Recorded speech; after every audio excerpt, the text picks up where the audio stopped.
prayer or meditation.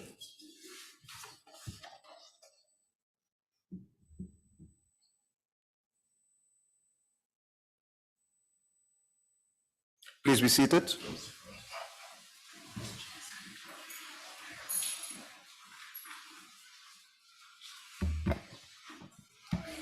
The Secretary will read the order.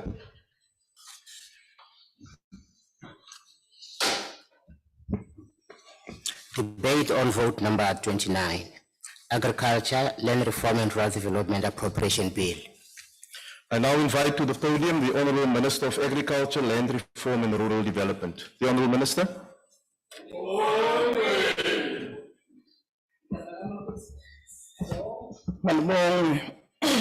Honourable Chairperson,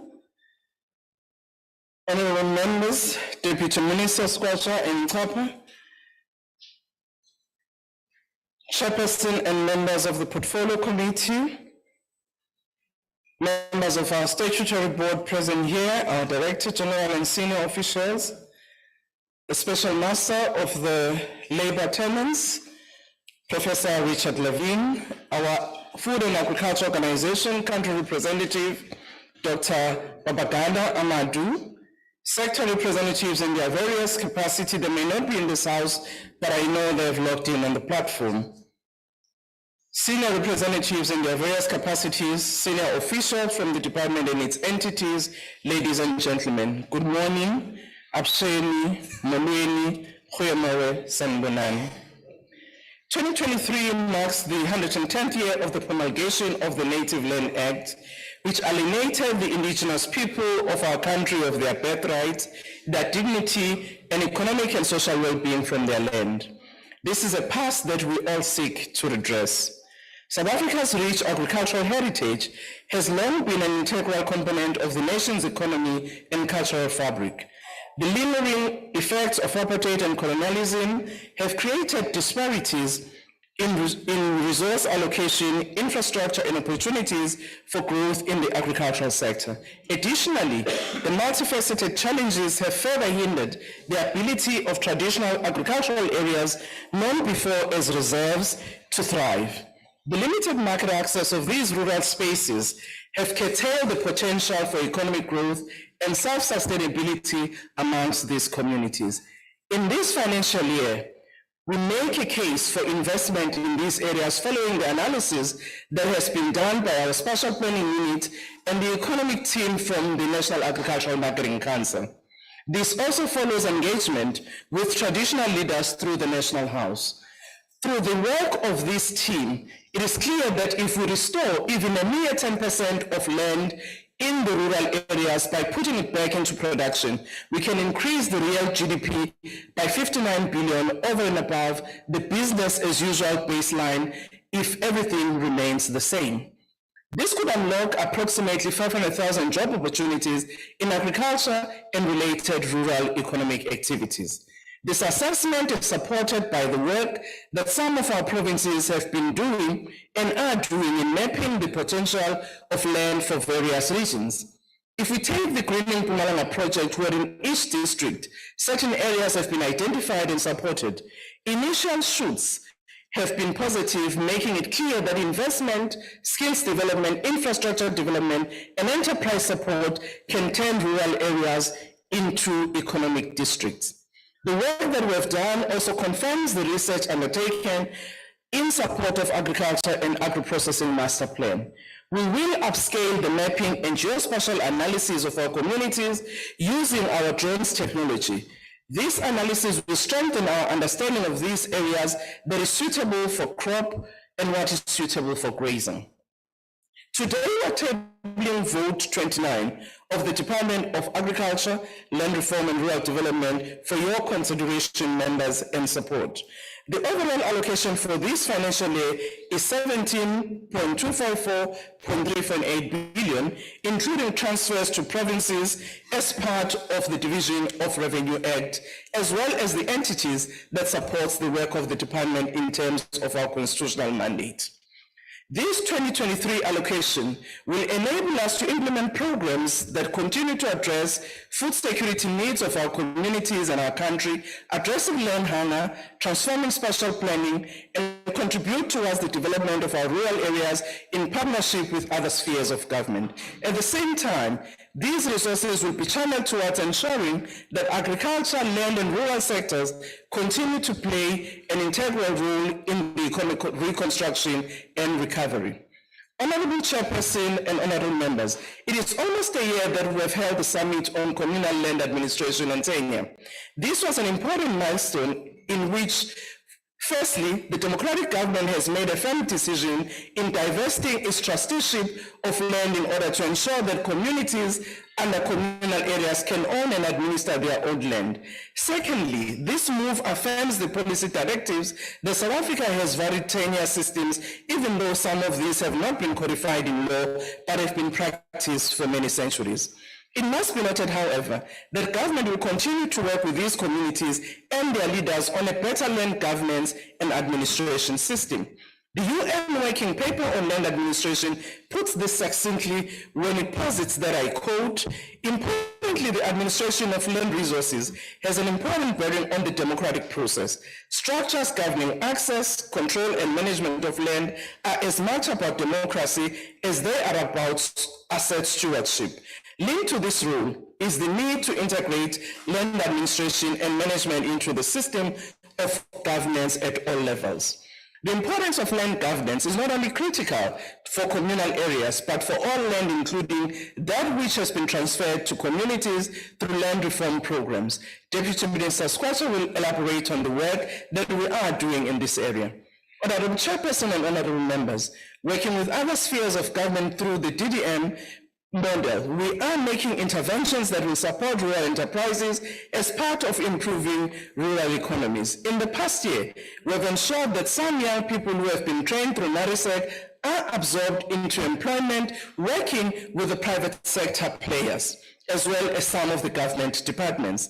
The farmer support production units, even though may be slower in pace of implementation, but those that have been put in action are already coordinating and improving support for farmers in these areas.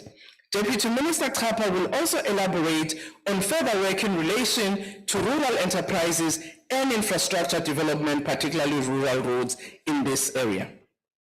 Chairperson, sihlangene la ngonyaka odlule sizobeka uhlahlomali. Siyazi ukuthi ngaleso sikhathi besihlaselwe isikhonyane, kodwa ke sizamile kangaloko ukuthi leso sikhonyane sikwazi ukusinqoba, sizimiseleke namanje ukuthi uma siphinda lesi sikhonyane sizokwazi ukusikhona. Ngibonga abalimi esisebenzisana nabo kanye nabanye abantu abayingxenye yalomshikashika ukuthi sikwazi ukulwa nalesi sikhonyane. Konke ke lokhu kusho ukushintsha kwesimo sezulu kuleli lengabadi yakithi kanti nasemhlabeni wonke jikelele. Kulonyaka ke esikuwo nozayo, ongcaphephe bethu ikakhulukazi ososayensi bezolimo basibona ukuthi ingathi sizobhekana nesomiso. Nabethu ongcaphephe ababhekene nohlelo le-weather forecast nabo bayasho ukuthi impela ingathi ku-60% ngokubona kwabo kungenzeka kube nesomiso kulelethu. Thina-ke njengomnyango sisebenzisana nabo ososayensi sizozama ukuthi sazise abalimi ngezikhathi ukuze bakwazi ukubhekana nokuthi izitshalo zabo nemfuyo yabo bazoyiphatha kanjani uma sibhekene nalenkinga.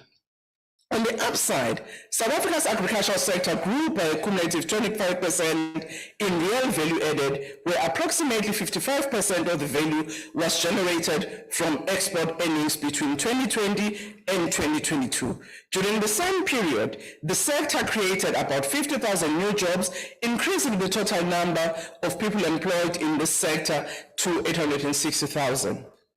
I must say, honorable members, about 9% of agricultural output is produced by previously disadvantaged farmers, implying the sector is growing and gradually improving on inclusivity. This progress is encouraging, but a far cry from our vision of a united and prosperous agricultural sector. Through the master plan, we are going to continue our work with our partners on transformation using the targets that we have agreed to. The growth in agriculture could be attributed to the enhancement of its competitiveness made possible by clear policy, regulatory environment, and financing instrument. Honorable members, in presenting this budget policy statement, we also give a report back on the commitments we made in the past year.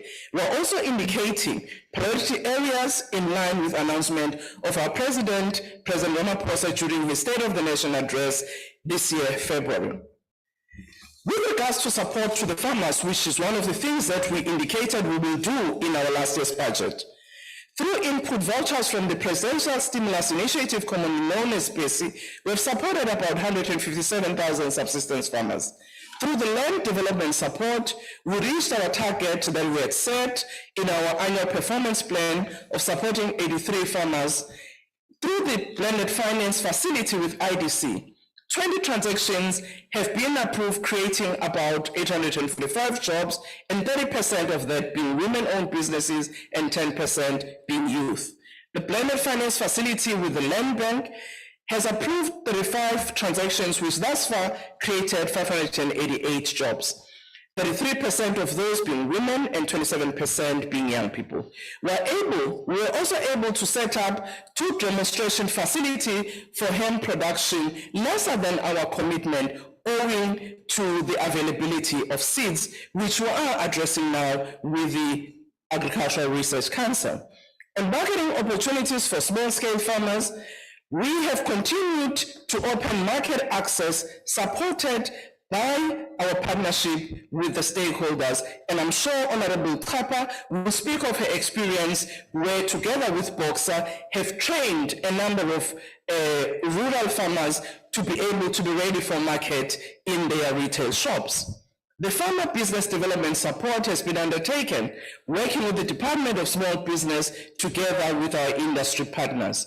The task team on biosecurity tabled its report with recommendation and valuable insights that have given us where we need to improve our animal health system as a country, and we will be tabling it after this budget presentation today. I just want to take us through to some work that is being done by NAMC.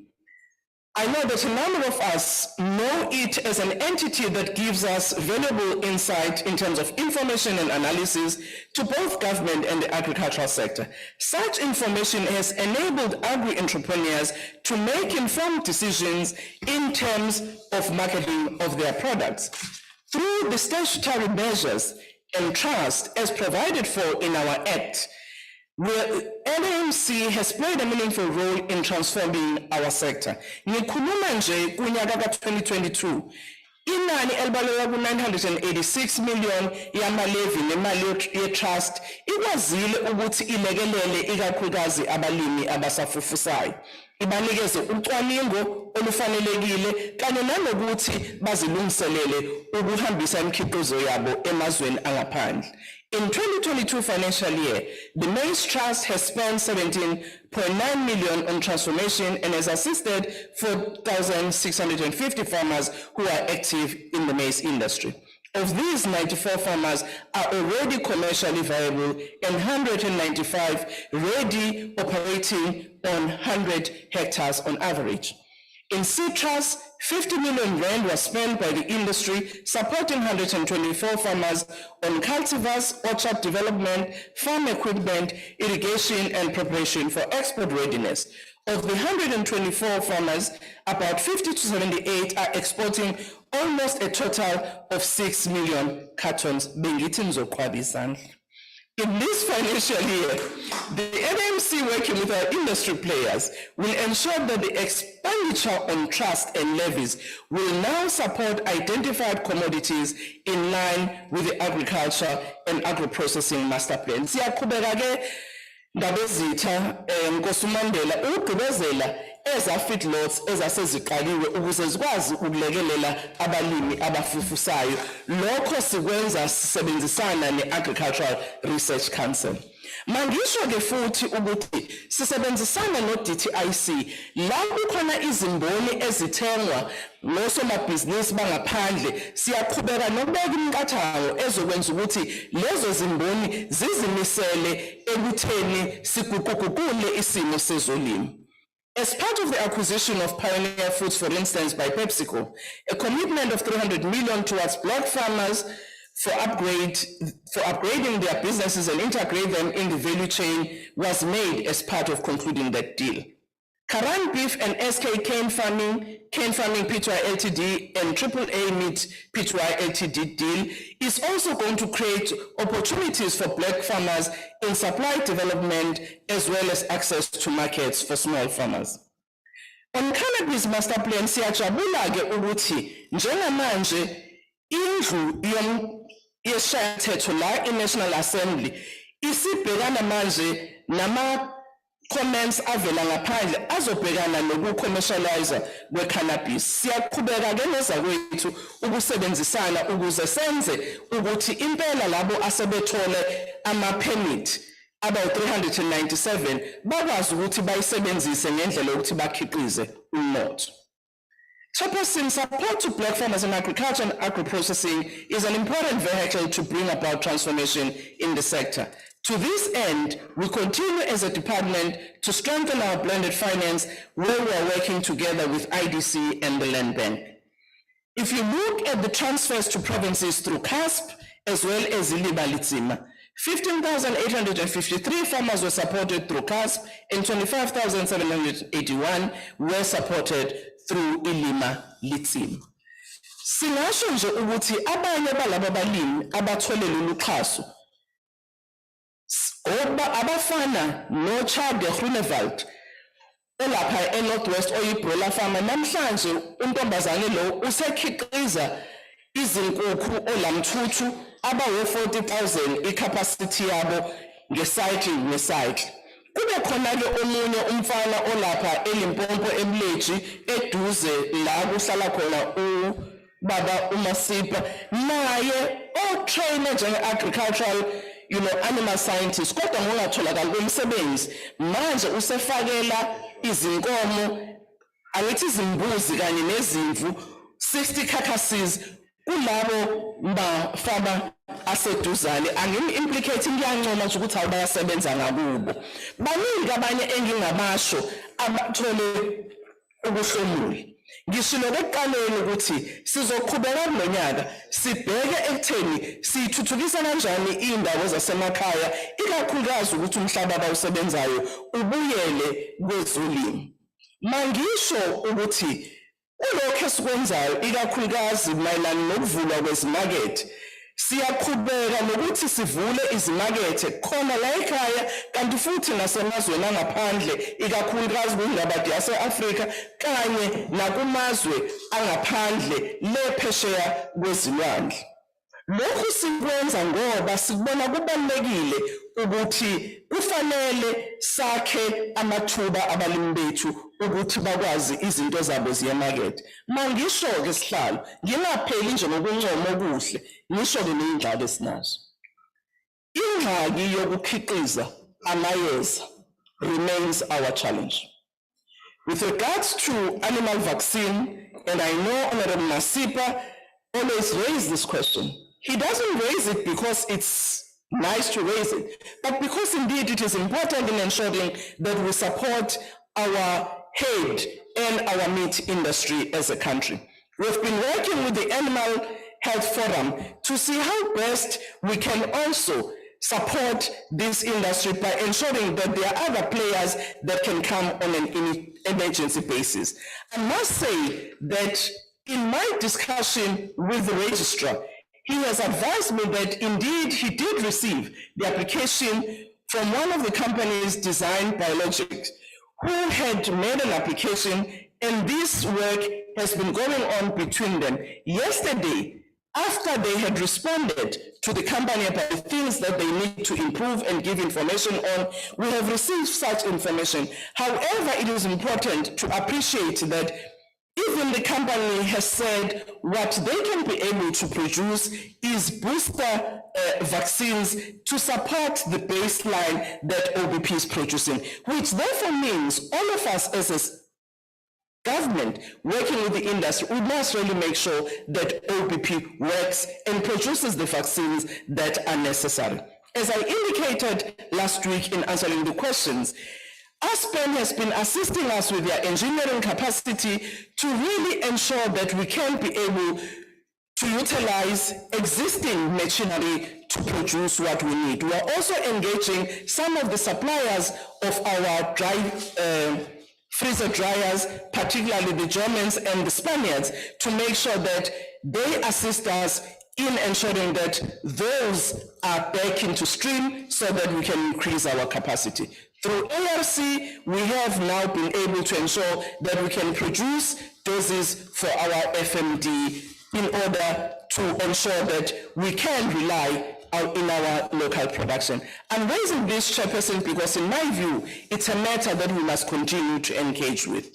We continue to work on international relations as part of our commitment, and I'm happy to inform this House that on the 21st of May, we will be co-hosting a World Farmers Congress together with SAI and AFASA, which will be in the Northwest. We will also be hosting the Forum for Agricultural Research, which will be held in KZN in coming June. This, in my view, indicates the work that we continue to do working with our industry. Chairperson, on the Agro Energy Fund, we are putting aside 500 million, and we've agreed on the criteria that will be utilized, that large-scale farmers will receive 30% grant funding to be matched with 70% loan portion, where the grant amount is kept at 1.5 million. And for medium-scale farmers, will receive a 50% grant to be matched with 50% loan portion,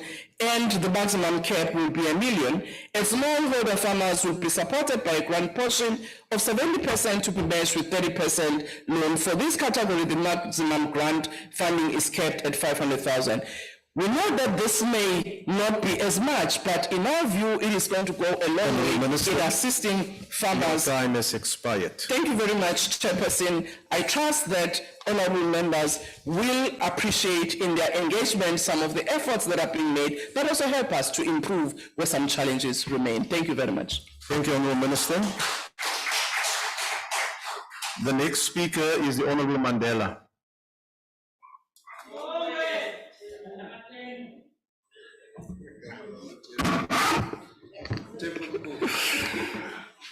Enkosi Sihlalo, Honorable House Chair, the Honorable Minister and Deputy Ministers, Honorable members, and the officials of the department and the entities of the department here with us this morning, the respected members of the media, ladies and gentlemen, comrades and friends. Good morning, Goeiemorgen, Dumelang, Molweni. Allow me, House Chair, to dedicate this speech as a commemoration of the 10th anniversary year of the passing of the founding father of our democracy and our global icon of peace, justice, and human rights and dignity for all. It was on this month, on the 10th of May 1994, that President Nelson Rolihlahla Mandela addressed the nation as the first democratically elected president of the Republic of South Africa.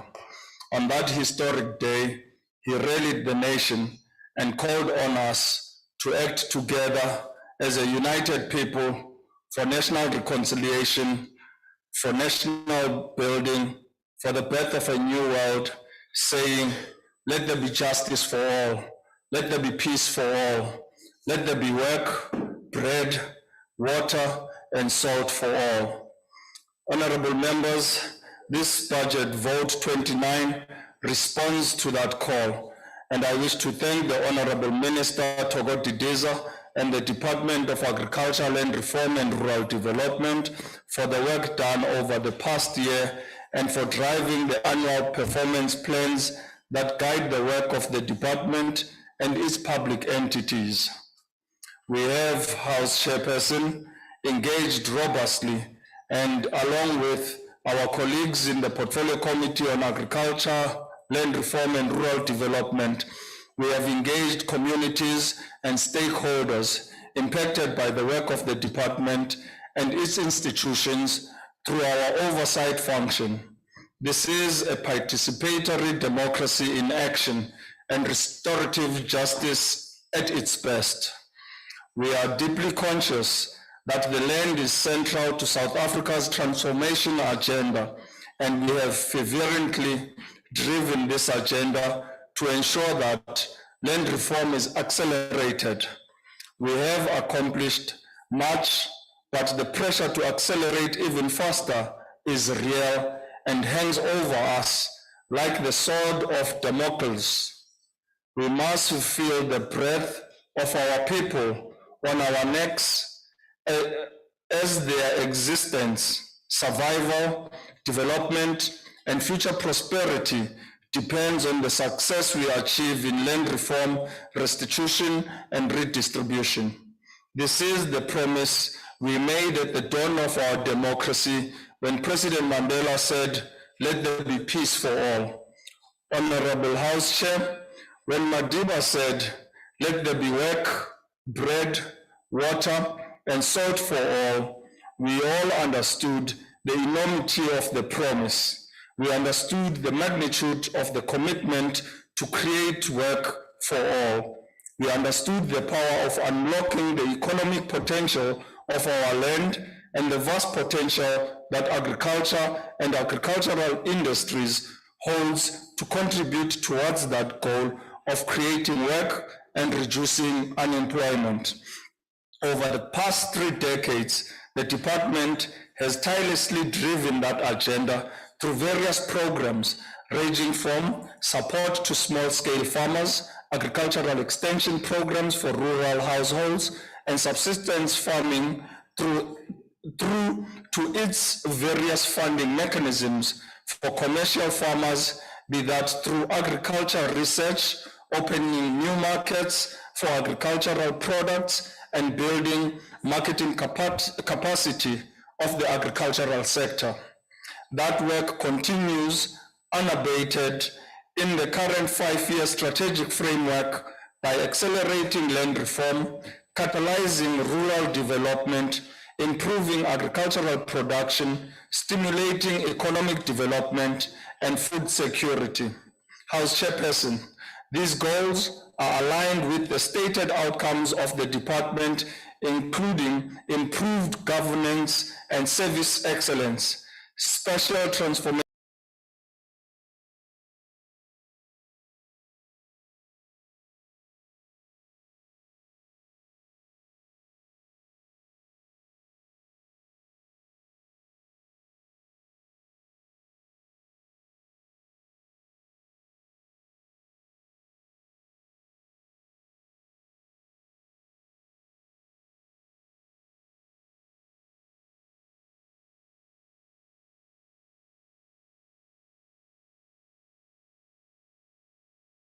number of these issues, including managing the impact of load shedding on the agricultural sector, as well as leveraging the presidential stimulus package to support small-scale farmers to buy seeds, fertilizers, and equipment to boost food security and agricultural reform.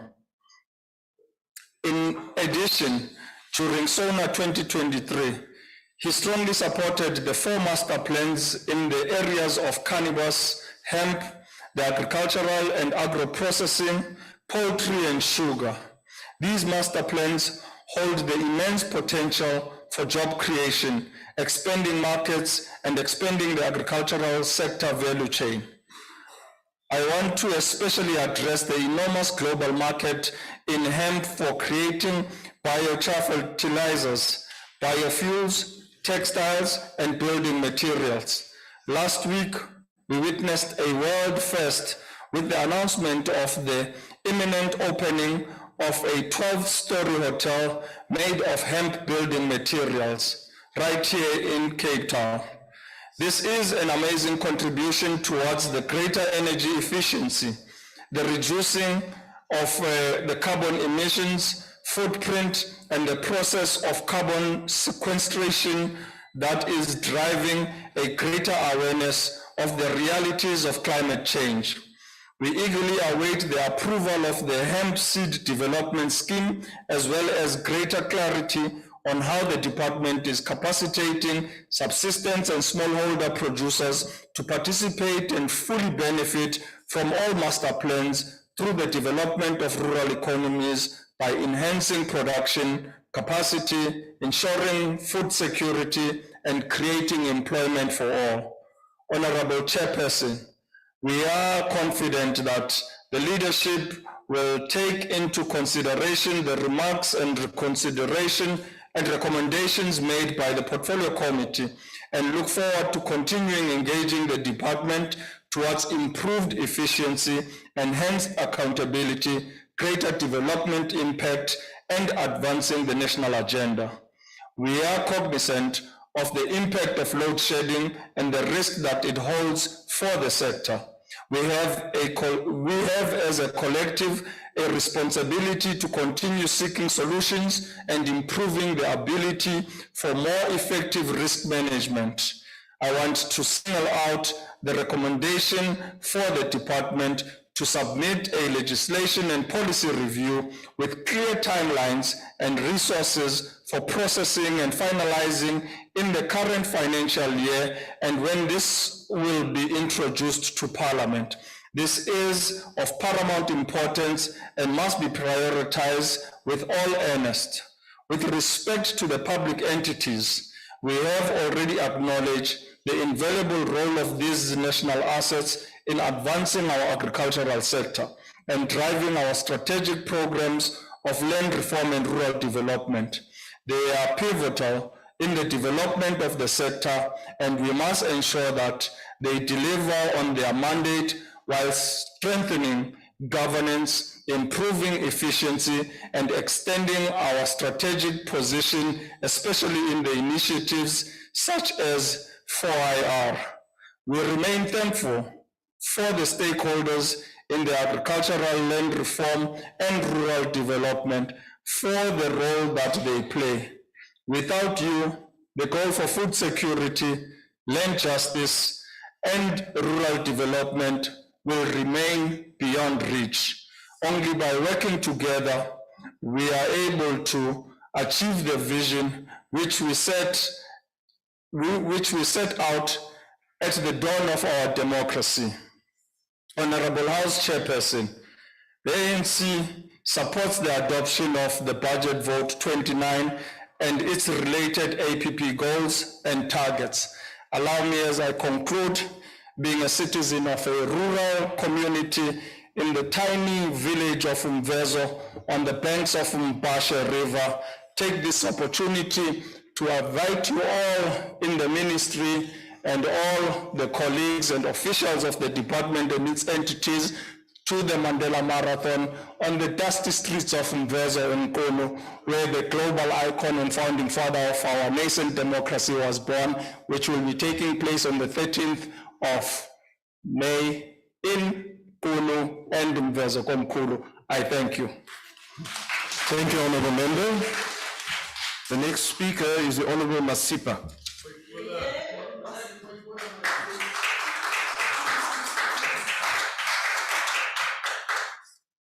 House Chairperson, allow me to speak on behalf of struggling farmers who are weighed down by debt pressures while dutifully doing a thankless job of responding to the country's food security. Farmers are going through a hard time, partly because of the department, which appears to have forgotten its constitutional mandate to support the sector. The burden of high costs of production has translated into high food prices, forcing families to go to bed hungry. Like everything else that has gone wrong in South Africa, the extremely difficult operating environment in the farming sector must be traced back to ANC government's lack of care for farmers. The uncaring ANC government has left commercial and smallholder farmers to fend for themselves. While it is conventional tradition for legislatures around the world to authorize public expenditure and revenue raising each year, the department's proposed budget put before the Portfolio Committee on Agriculture, Land Reform and Rural Development for approval was just another tedious box-ticking exercise. In recent years, South Africa enjoyed good rains after long droughts in some parts of the country. Due to climate change, this resulted in animal diseases and plant pests that have led to higher input costs. While the ANC government continues to defend Russia's war in Ukraine over Russian vodkas, the fertilizers prices have more than doubled, making it difficult for farmers to produce cheaply. The load shedding mayhem brought by the uncaring ANC has added more input costs to farmers. Instead of providing for farmers, the ANC government created more bureaucracy by appointing a new minister of electricity who is still confused about his mandate. The stringent cool treatment regulations implemented by the EU are likely to increase inputs and freight costs. Amidst all this barrage of input costs, the department has not lifted a finger. Farmers have been abandoned by the ANC government. Honorable members, allow me to demonstrate the financial pressures that farmers are under right now. The industry is facing a cost price squeeze phenomenon where farmers are finding that their input costs that they have paid do not translate into charging higher prices to recoup their expenses. It's a fact that farmers are battling to service their debts. According to Stats SA, the total income earned in the agriculture and related service industry was 417.1 billion rands in 2021, an increase of 11.9% from 2020 to 2021. The Stats SA report further states that in 2021, animals and animal products generated the largest sales that amounted to 159.3 billion rands, which was followed by horticulture and field crops. Now, this is where the ANC government doesn't get it at all. The total expenditure incurred by the sector in 2021 was 389.3 billion rands, Minister, against the generated income of 417 billion rands. This was a cost increase of about 10.2%. Honorable members, by just calculating the difference between the sector's total income and expenditure, we come to a sectoral profit of about 27.8 billion rands. Considering that the sector financed 50% of their expenses through debt, the sector used approximately 25 billion rands to service bank interest rates alone. The sector was then left with a small profit for their operations. Factoring that load shedding has cost the sector already 23 billion rands to date. Therefore, the industry is sinking either in debt or in liquidation. Now, House Chairperson, 500 million in blended finance for commercial farmers is nothing but a joke to the struggling farmers who are the breadbasket of Southern Africa. Honorable members, in 2021, the livestock industry generated the highest revenue in agriculture. However, the support for farmers has been lip service, with one ministerial task team after the other providing no tangible outcomes. Despite the appointment of task team to investigate animal biosecurity challenges, a year later, the report has not been tabled before the Portfolio Committee. Honorable House Chair, livestock farmers struggle to save their dying horses and their dying sheep because of the failure of honest-to-God biological products to produce vaccines. Minister has cited this challenge. One horse farmer in KZN said to me, quote unquote, "We have gone from receiving little vaccine last year to receiving nothing this year," unquote. I have witnessed images and videos of horses dying helplessly because the ANC government just doesn't care. Minister, it is utterly unacceptable and a disgrace for our people out there. Farmers are on their own. They do not trust any of your officials in the department. I expressed this to the GG as well. At what point is the minister going to consider compensating these farmers whose OBP failed them completely? House Chairperson, communal farmers without secure tenures are on their own. The treatment they are receiving from your department has shown no care at all. These farmers are battling animal diseases and plant pests on their own. They have no dipping tanks and no fences, yet they provide food for their households. House Chairperson, before the next South African President, John Steenhuisen, takes over in 2024, I beg the minister to forget about task teams, but instead fix the problems of the department, Minister. Outsource production of animal vaccine while fixing OBP, increase financial support for commercial farmers, do away with VAT on poultry meat to make it affordable for struggling households, repeal or amend outdated agricultural legislation, fire some of the incompetent officials, Minister. We beg him. The DA government in the Western Cape, with its limited budget, has done a better job on animal health programs, farmer support, and farm worker support programs than the Department of Agriculture, Land Reform and Rural Development under your minister. Unless the minister addresses the challenges in agriculture with tangible actions, it's better that she tenders a resignation before John Steenhuisen take the office in 2024. We had enough task team. Thank you, Minister, and thank you, Chair. The next speaker is the Honorable Matias.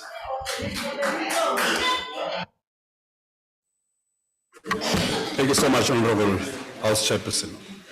The land reform program since 1994 has been characterized by policy incoherence, political zigzag, and administrative paralysis. The ruling ANC never had any intentions, let alone imaginations, to address the land question in this country.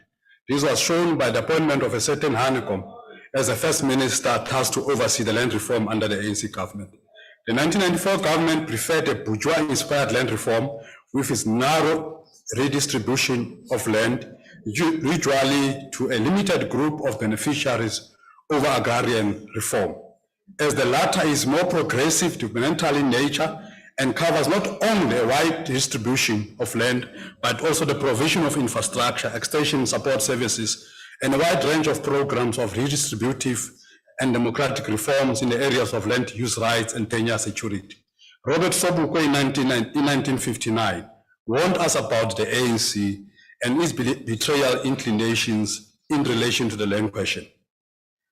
There is a widespread agreement that land reform in South Africa has dismally failed and continue to fail to deliver the changes many had hoped for. Racially based dislocation and dispossession of land, which were central features of the colonial conquest and apartheid grand plan, remain key features of this failure. Honorable Chair, to date, the department has spent 45 billion buying land from white farmers and giving people money instead of land. To date, the department has not resolved the land claims lodged by the December 1998 deadline. Most recently, the department has indicated that it needs 68 billion to settle the remaining 6,000 claims lodged in 1998. This basically means that the department would need a further 30 to 40 years to settle land claims lodged in 1998. The department has further failed to provide much needed support to land claimants who have had the land settled. Many of these claims and farms are now derelict because there was no pre-settlement planning and now no post-settlement support. The country's land reform program is misguided as it is based on a narrow neoliberal macroeconomic policy framework of keeping big farmers big and small farmers small in pursuit of maximum food production. But this is scientifically unsound. Large farms are not the most efficient way of producing food. The inverse relation between farm size and production has long been established. The merger of former Department of Agriculture and former Department of Rural Development Land Reform was expected to improve and streamline the delivery of services to farmers and land reform beneficiaries. However, nothing has changed, and the opposite seems to be the true, as merger of the two departments and the reconfiguration of the new structure does not seem to have taken into account the complexities of some of the programs that have now been combined into one. For example, the clustering of food security, land reform, and restitution into one program, Program 3, could still not be justified as there is no clear alignment of interventions within the program.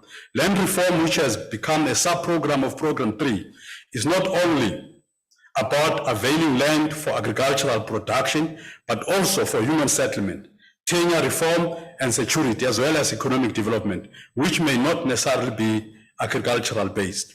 House Chairperson, the amount of money spent by the department must force the ruling party to rethink its opposition to expropriation without compensation, as articulated by the EFF. There is a need to concede these failures and quickly come to terms with a pressing agency to correct them. In reality, the budget allocated to the department is not enough in the light of sectoral importance and the challenges it faces. House Chairperson, the EFF in 2018 called and tabled a motion for the amendment of Section 25 of the Constitution with the emphasis for the abolishment of private ownership of land and the transfer of land as a whole to the people and the state to hold this land in custody on behalf of the people as a whole.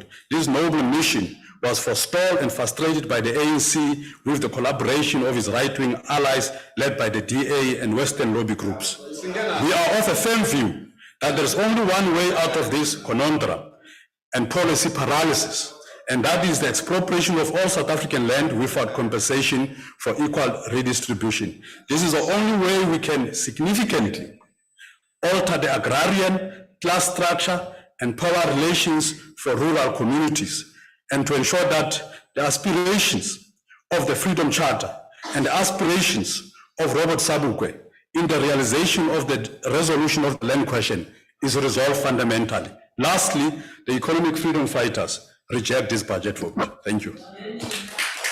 Thank you, Honourable Member. The next speaker is the Honourable Simam.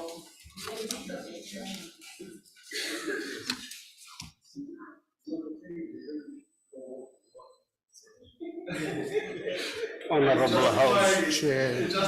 Order, Honourable Members.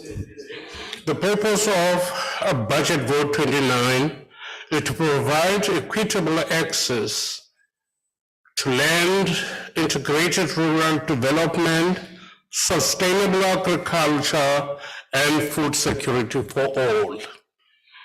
Although agriculture is a relatively small sector in the South African economy, in terms of its contribution to the GDP, it has been a stellar performer in shoring up the economy, thus cementing itself as one of the major redeeming features of the South African economic performance. There is no doubt that South Africa urgently needs to address the provision of agri-logistics and rural infrastructure for agriculture and rural development to be realized. The government needs to invest in agricultural and rural infrastructure that supports the expansion of production and employment, small-scale farming, and rural development. The rural areas of South Africa are in desperate need of infrastructure such as facilities for storage, such as silos, fresh produce facilities, packing houses, transport links to main networks such as rural roads, branched train lines, in ports as well as the fencing of farms. Our critical infrastructure includes in irrigation schemes in poor and underdeveloped areas, improved research and development on pertinent rural issues, which includes the expansion and revitalization of agricultural colleges, processing facilities such as abattoirs, feedlots, and dairy parlors.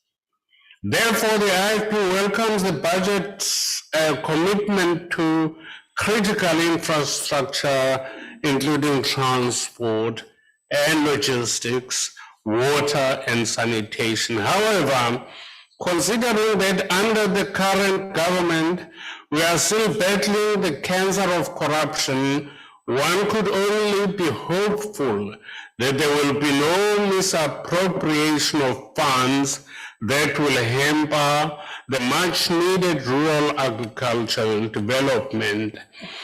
Statistics South Africa has reported that in 2021, and about 2.1 million people experienced hunger. Food insecurity was also listed as one of the main reasons for the July 2021 riots in KwaZulu-Natal and parts of Gauteng. It has been reported that South Africa is technically food secure, but many households do not have enough food for their dietary and nutritional needs. Statistics South Africa has also reported that there are more than 500,000 homes where children under the age of 5 experience hunger. Without adequate food that is nutritious, children are at risk of malnutrition, which can lead to stunting and physical and cognitive development problems. These children battle to learn and underperform at school, which perpetuates the vicious cycle of poverty and struggle. Further, persistent load shedding poses ongoing threat to food security, as it may lead to shortages of food in the country, given the centrality of food security to the well-being of South Africans and the country's stability. Parts of the agricultural sector dependent on electricity for irrigation, packing processes, and cold storage should be shielded from load shedding above stage 4. With the above mentioned taken into consideration, the IFP supports this budget vote. Thank you, Honorable House Chair. Thank you, Honorable Member. The next speaker is the Honorable Breed.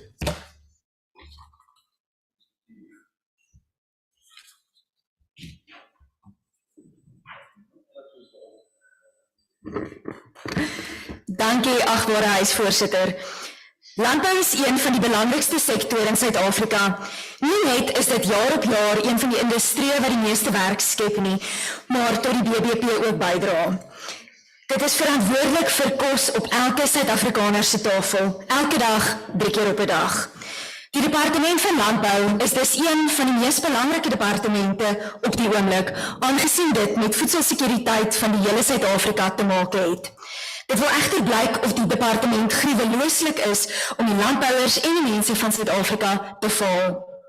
Ons is sopas deur 'n jaar van ongekende uitbrake van bekkenklauseer, waar Suid-Afrika se BEK-vrystatus verloor het en uitvoere vir die soveelste keer die halt geroep is. Maar teespoed wil net nie ophou nie. Die agbare minister het daarna verwys na die geweldige agterstand wat tans met inentings ervaar word, van bloutong tot perdesiekte, brucella, Rift Valley fever en almal tussenin. Die prentjie is maar baie bleek. Perdesiekte en stof is al vir meer as 'n jaar uit voorraad uit en honderde, indien nie duisende perde is al dood as gevolg van die siekte nie en daar is geen lig aan die einde van die tonnel nie. Blouton daarenteen is verantwoordelik vir meer as 50% van sterftes van vee op die oomblik as gevolg van die natseisoen wat ons ervaar het en dis ook die tekort aan enstof. On a question regarding vaccines that appeared on the question paper on the 3rd of March, that was only answered a month later, the answers were shocking to say the least. Of the 18 vaccines the OBP produces, only 9 were readily available and in stock. All of the others had availability dates only for the end of April or the end of May. This is unacceptable, and the reason for this question was the unavailability of vaccines in the first place. In some instances, availability was almost a year or longer. The two of the most critical vaccines had sooner release dates than the others, and that was blue tongue and African horse sickness. It was stated that the blue tongue vaccine, that the product was awaiting quality control results due the week ending 10 March, product to be distributed in the week ending 24 March 2023. For African horse sickness, product going into production on the week ending 17 March and availability for the market 7 April. We are still waiting for both of these vaccines. Die departement en die agbare minister wil ons laat glo dat daar is egter nog steeds 'n lig aan die einde van die tonnel en beloof dat onderste poort biologiese produkte se 4-been-strategie die antwoord is op alle probleme en dat daar binne die volgende 7 jaar kritieke toerusting vir enstowwe vervang sal wees. Agbare minister, 7 jaar is te lank. Ons boere het nou uitkoms nodig, ons het nou inentings nodig. In 2013 is daar 'n eenmalige betaling van R492 miljoen vir die GMP-projek vir die enstofvervaardigingsfasiliteit se opgradering gegee. 10 jaar later en ons is nog nie wyser nie. Ons is steeds besig om die projek te bou en te vernuwe en ons is nog nie naby aan klaar nie. Die vraag wat gevra moet word is waar het die geld heen verdwyn? Wat is daarmee gemaak? Hoekom het ons nog steeds nie 'n fasiliteit nie? En dit herinner my baie aan die back and close fasiliteit wat ook nog steeds in aanbouing is van Onderste Poort. Verder, laat Onderste Poort se teikens veel te wense. Hulle het nodig om terug te keer na wat ons sleutelmandaat is en dit is die vervaardiging van enstowwe. Die oplossing lê egter nie alleen by Onderste Poort nie en minister, ek is bly u het daarna verwys en dat dit by die privaat sektor ook lê. Die departement moet verseker dat toegang vir privaatmaatskappye om enstowwe te vervaardig nie buitengewoon moeilik is nie en dat goedkeuringsprosesse nie onnodig vertraag word nie en hulle moet juis 'n kompeterende mark daarstel vir inentings. Tot en met die departement nie daarop gefokus is nie, gaan die landbousektor in 'n kritieke toestand bly verkeer. Enstowwe is nie die enigste probleem in die departement en sy entiteite of wat dit tans kwel nie. Maar dit is beslis die mees ernstig wat so spoedig as moontlik en daadwerklik behoort aangespreek te word, minister. Die departement faal sy landbouers. Die ANC faal sy landbouers. Suid-Afrika se landbouers verdien beter. Ek dank u. Thank you, Honourable Member. The next speaker is the Honourable Deputy Minister of Agriculture, Land Reform and Rural Development, the Honourable Kapa.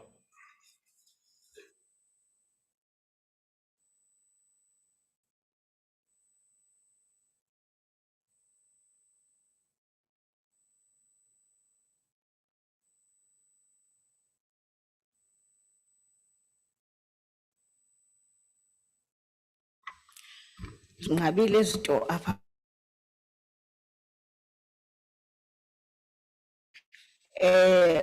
honorable members and our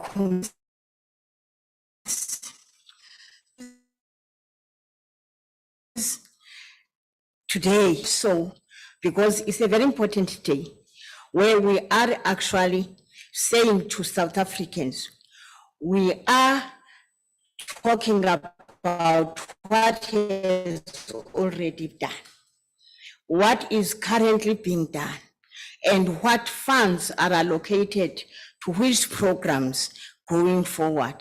and this will happen. Honorable Chairperson, members of the Portfolio Committee, our Honorable Minister, Toko Didiza, Deputy Minister, Tatumcebisi Squasha, all honorable members, ladies and gentlemen. I greet you this morning. Diabulela. It is important to address you today as we table this vote 29 of the Department of Agriculture, Land Reform and Rural Development. Chairperson, honorable members, this vote comes at a time, indeed at a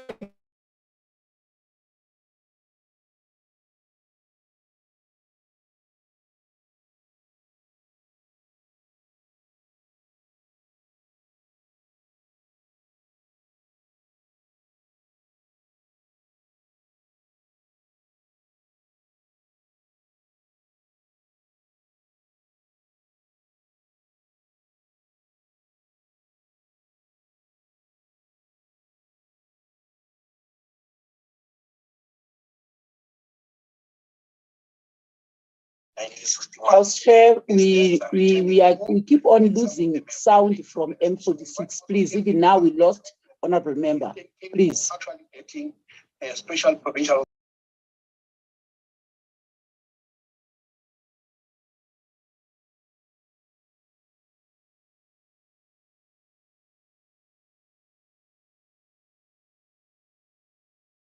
where there was no road. We know exactly that when the load is hard to climb the mountain, therefore blame game start amongst the span. And enye ihlabeni iphele ke ngoku kuba nzima kakhulu kubekho ekhanywa nasistop. Ndiyayazi ke lento uba because our load of looking our people after our people is so much heavy and so much difficulty, it brings blame, and the ANC being number one to be blamed because yiyo eqhuba ispan. Because we are the ones who are driving the sledge up, therefore we know that we will be blamed, but maybe we will be applauded if you load yaphumelela ekugqibeleni. It will, I assure you. About these challenges, the climate change is a huge problem, but it was not necessarily observed and watched all the way through, because this climate change bill that is in process is actually very important for the Department of Dalrat, because it will actually protect the land and promote sustainable rural development, so that where we are actually producing, where we are indeed in very, very difficult situations because of the topography where we're working, it will help us. Therefore, we will support it, Minister, to say, when the road has been done, the sledges come along. These kind of problems cannot be seen by those who actually can go to a rural space as a tourist. And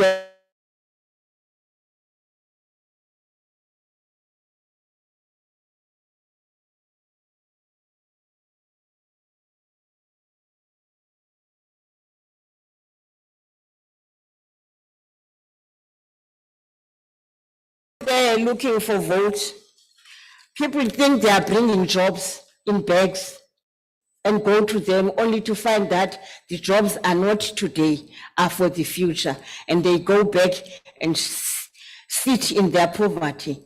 So let's not make mistake of believing that talking about people's problems, having solutions in your bags before you arrive and find out what their troubles are, you will likely end up bringing medicines for measles when actually there was gastritis.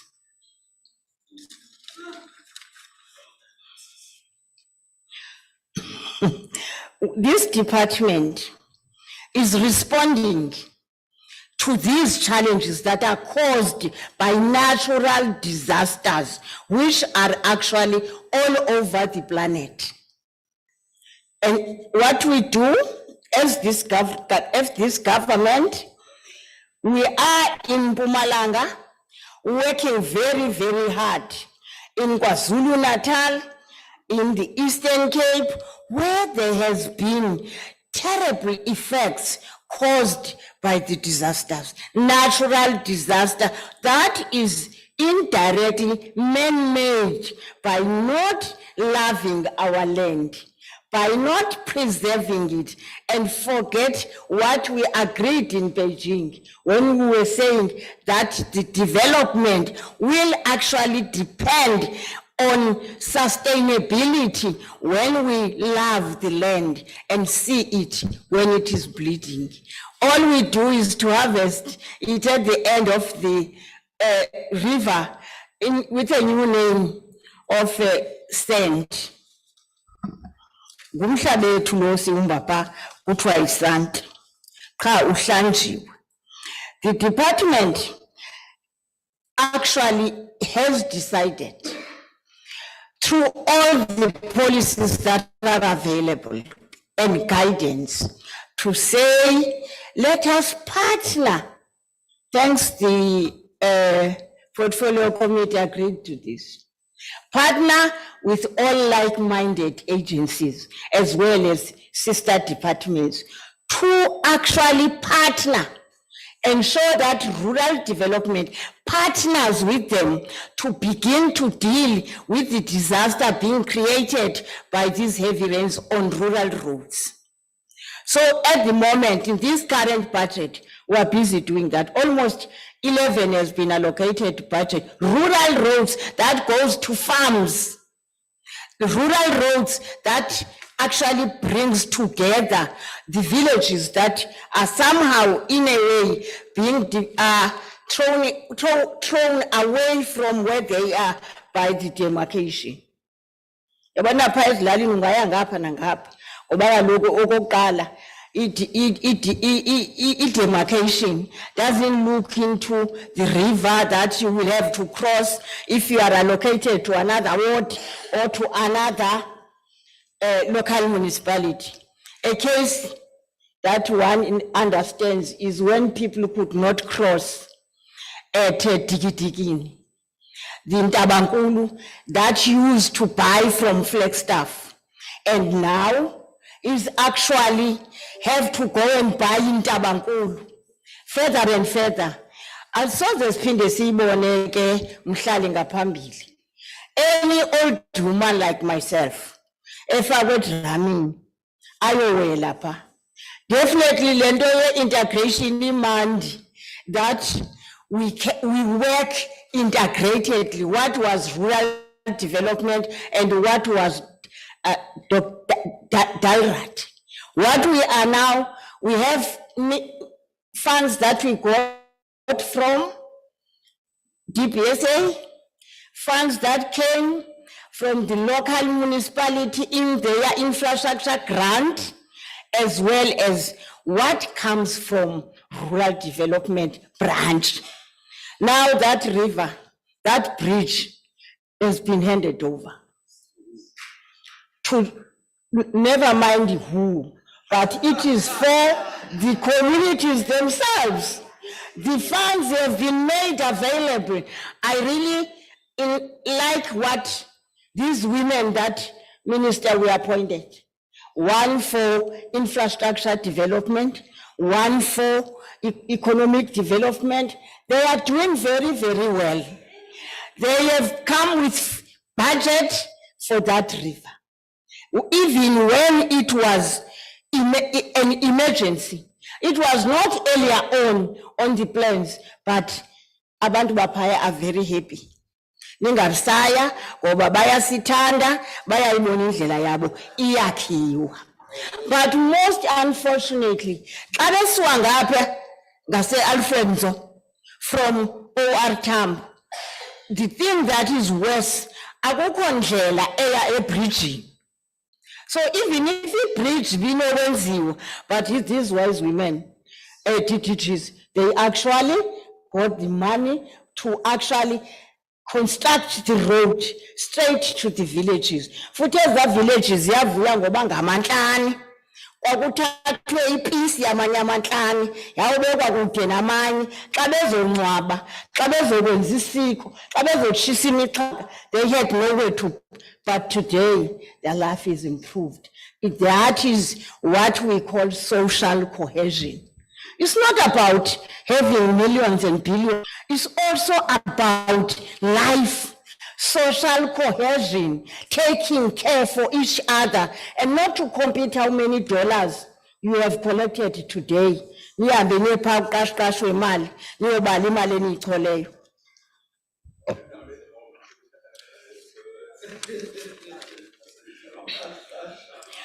Ndichole malini. Honorable member, your time has expired. Thank you very much. I'm very happy to say, phepha lami libhalwe ngesilungu. So wonke umuntu uzokwazi ulifunda kuba lokhu ilanguage Honorable member, your time has Thank you very expired. much. No, there is still a few. No. Thank you very no, much. You've exceeded your time, honorable member. Yes, I saw. Yeah. The next speaker is the Honorable Chwete.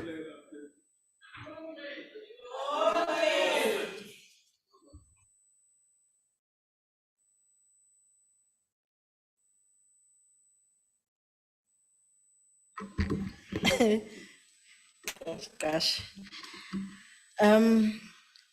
Honorable House Chairperson, Minister, Deputy Ministers, Honorable Members, Sanibonani, Dumelang, Molweni.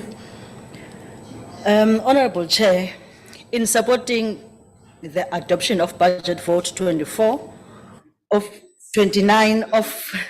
for 2023 and 24, I rise before you today to address the critical issue of land reform and its imperative role in transforming and growing the agricultural sector.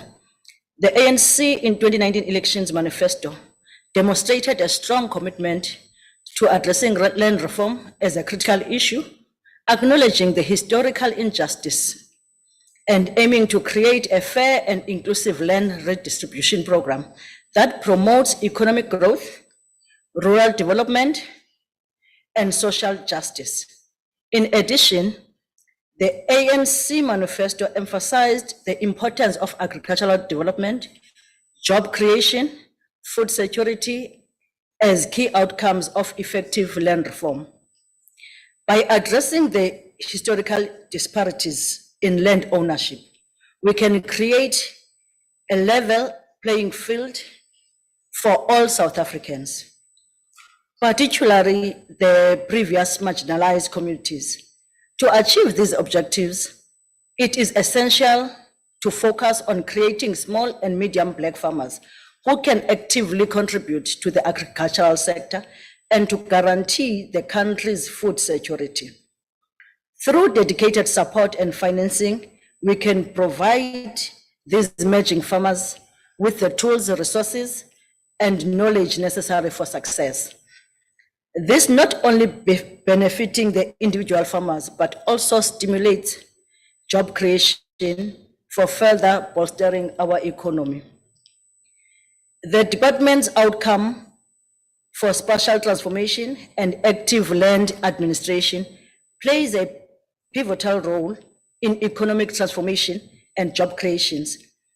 Over the medium-term expenditure framework period, the department has allocated substantial resources towards acquiring land and settling land claims.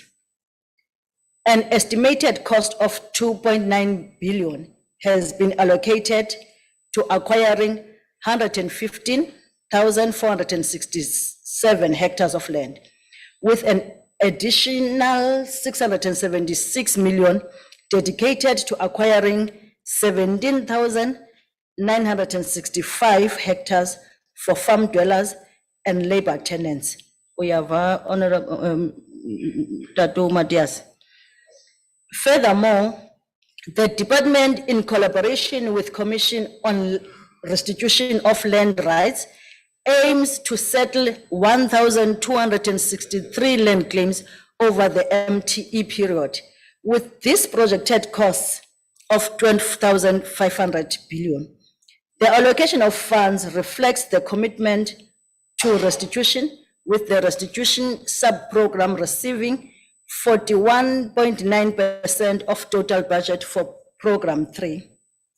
I am pleased to report that the allocation for a Commission of Land Restitution of Land Rights sub-program have increased by 57.8%, the Agricultural Land Holding sub-program by 65%, and the Office of the Valuer General sub-program by 44.9%.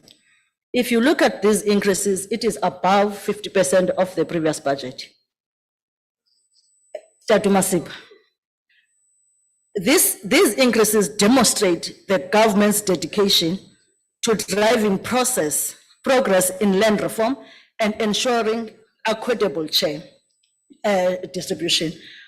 While we acknowledge these achievements, it is essential to address certain concerns. The shift in support provided to communal property association CPAs, focusing on training of executive committee members, raises a question about the level of support available for CPAs. It is crucial that we maintain a comprehensive support system for CPAs to enable their success. Furthermore, the decrease in farm development support under the Land Development Support Program is concerning, with a reduction from 83 farms in the previous year to 66 farms in this year, and further decrease to 33 farms over the medium term.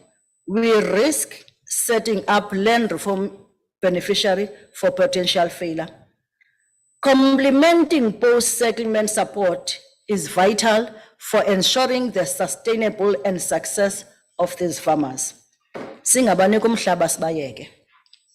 There are also omissions in the annual performance plans that needs to be addressed. For an example, the absence of targets for settling labor tenants applications as a district program. Despite a court order and the supervision by the special master for land tenants and land claim court is worrisome. We must rectify these oversights and ensure that all facets of land reform receive the attention they deserve. Despite these challenges, there have been a notable achievements. A total of 250 smallholder farmers have been trained in good agricultural practice, empowering them with knowledge and skills to enhance their productivity. Additionally, 60 smallholder farmers have been certified for exports, expanding their market opportunities and contributing to the growth of agricultural sector. In conclusion, Chair, land reform is an urgent and indispensable endeavor for our nation. Abantu bafuna umhlaba. Land reform is not just a political slogan, but a matter of justice, ukulingana, sustainable development. It is our responsibility to address Honourable Member, your time has expired. historical injustices and ensure equitable land access and ownership. Honourable Member, your time has expired. The next speaker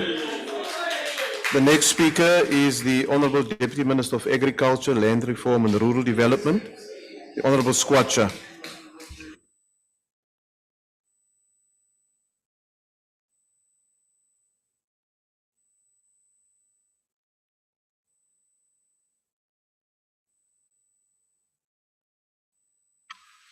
Honorable House Chairperson,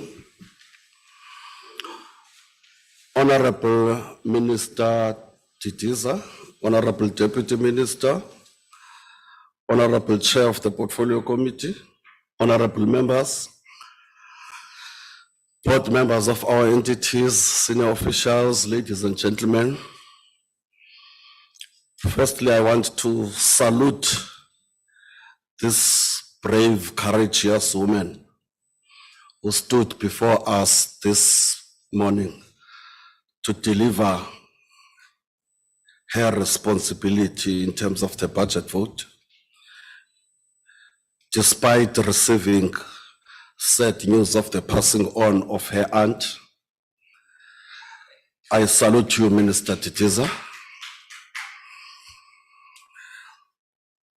I stand before you, honorable members,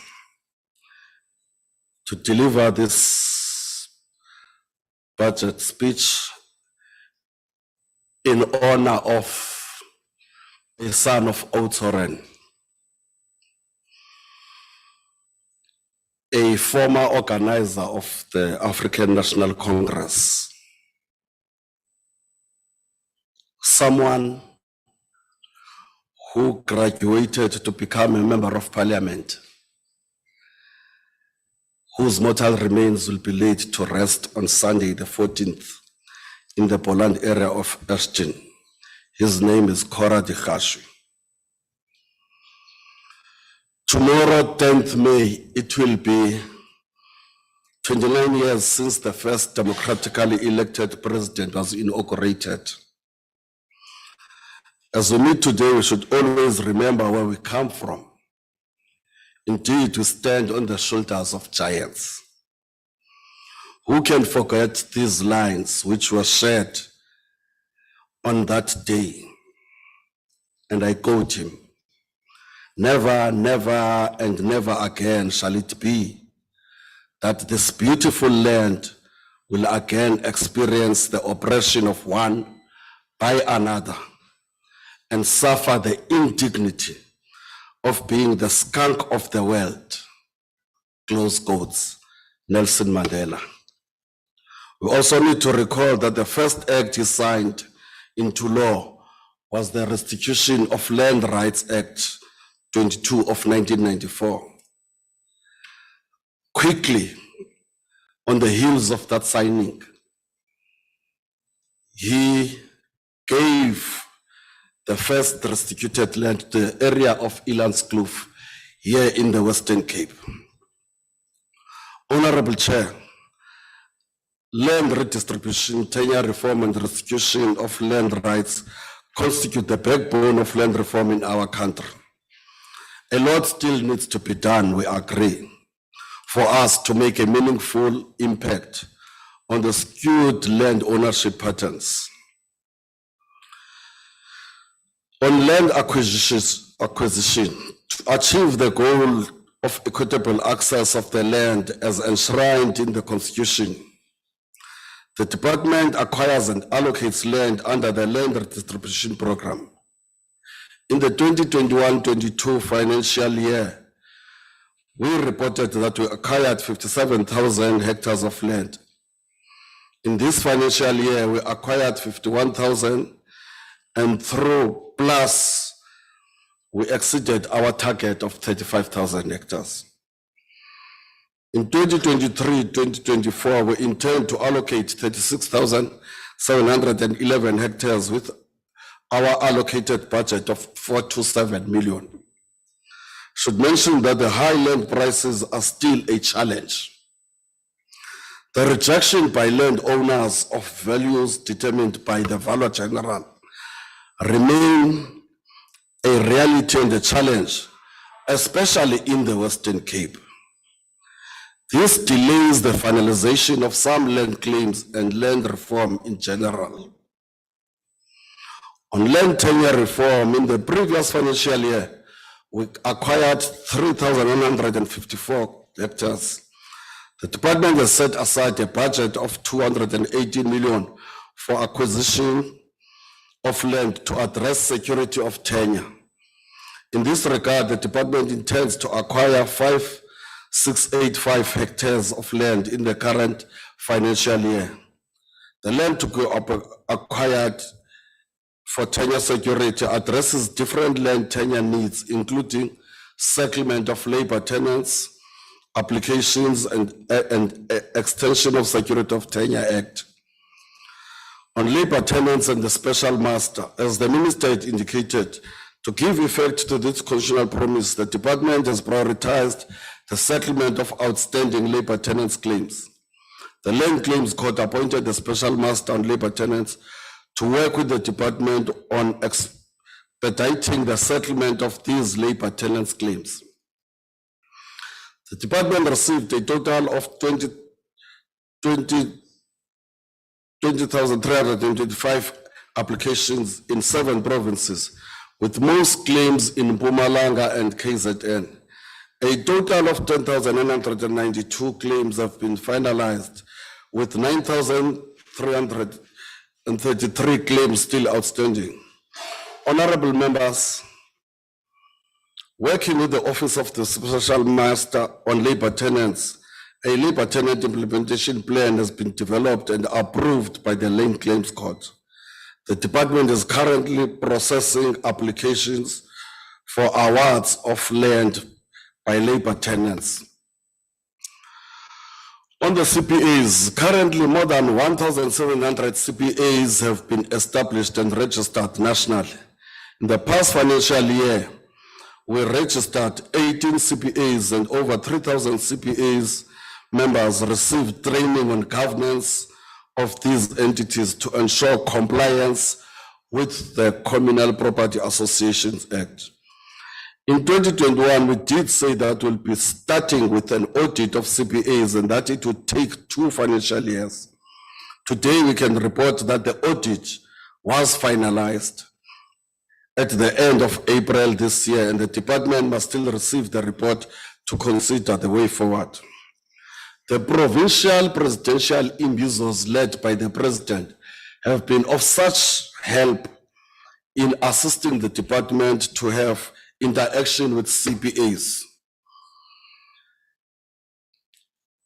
Led by our minister, we were able to at least visit most provinces and we are in line to completing that particular work. The minister is then assigned on outstanding matters the 2 deputy ministers to assist in interacting and finding solutions to the matter of CPAs. CPAs themselves must also assist the department by making sure that they work together and resolve their problems rather than taking each other to court. More time must be spent on working the land and the business instead of tensions and fights. On Tranca, communal tenure remains another priority for land reform. The process to expedite the transfer of 23 rural areas where certain land is held in trust for the respective communities is underway. Progress has been made. A total of 106,000 hectares have been transferred to the communities. The government will continue to make efforts to ensure that deserving communities receive their land. The department has targeted to transfer 43,000 hectares of Tranca land in the affected provinces, which are mainly the Western Cape, the Eastern Cape, and the Northern Cape. Concordia in the Northern Cape and the Sheba in the Eastern Cape within this financial year are being attended to. On the communal tenure and land administration, in order to resolve communal land tenure challenges facing our country, we reported during our previous budget vote that the department, in collaboration with COGTA, concluded consultation on the process of the transference of communal land tenure.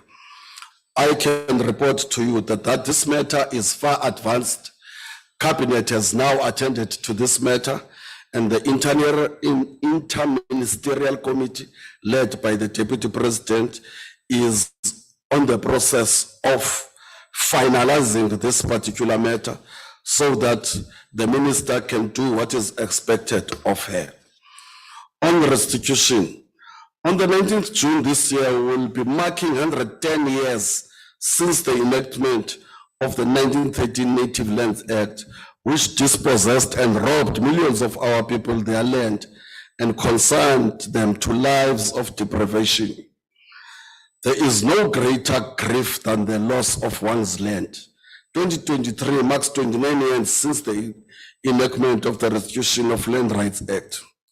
While we celebrate, there are tough processes.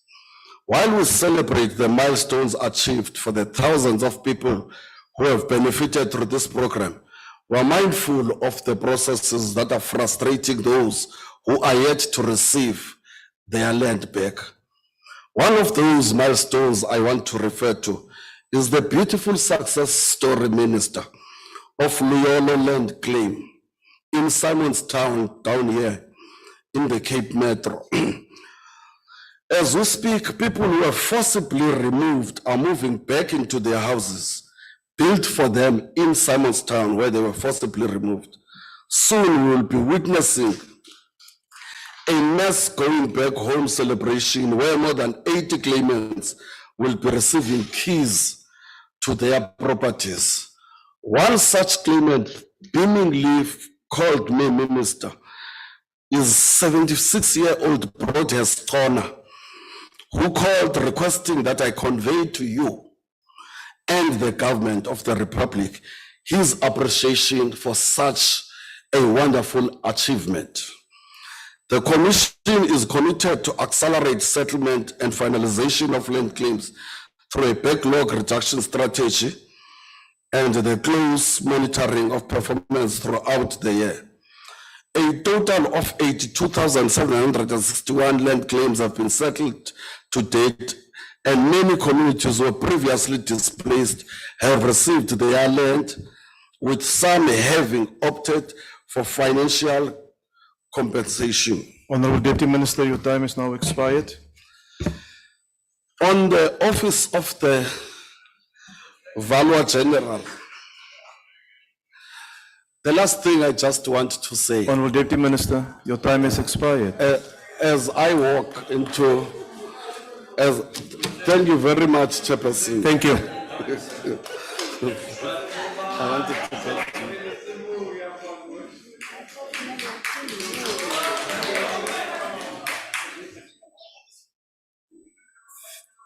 Thank you, Honorable Deputy Minister. The next speaker is the Honorable Marshall.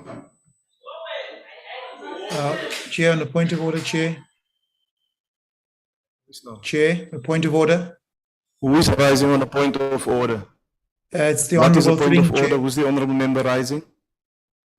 It's the Yes. Honorable Tring, Wayne Tring. Yes, Honorable member. What is your point of order? Chair, I've been on the platform. I think you have skipped that's the virtual platform. You've skipped my name to speak.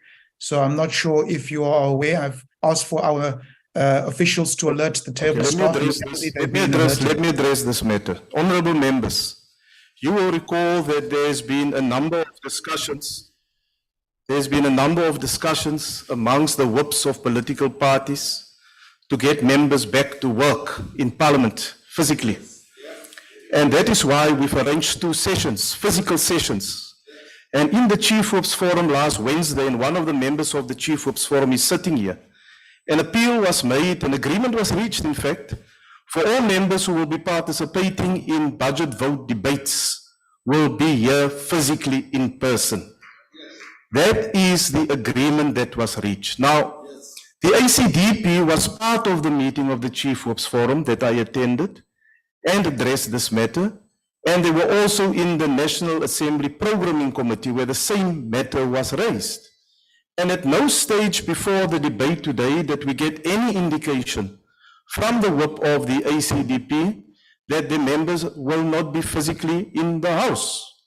And Parliament, through the Secretary to Parliament and the Secretary of the National Assembly and the NCOP, is making extra effort to ensure that we can get even more members physically into the House so that we can engage physically with one another. It will defeat the purpose if for no reason whatsoever members simply don't turn up. and they don't honor the agreement that has been made in the Chief Whips Forum and in the National Assembly Programming Committee.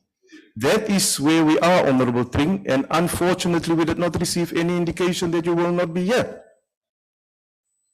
And at the time when we got to the 8th speaker on the list, you were not on the platform, and I didn't see you in the House, and that's why we simply proceed with the debate, and we want to proceed with the debate now. I've called the next speaker. I think you must sort it out with your whip, and your whip can communicate with the NA table. The Honourable Marshall.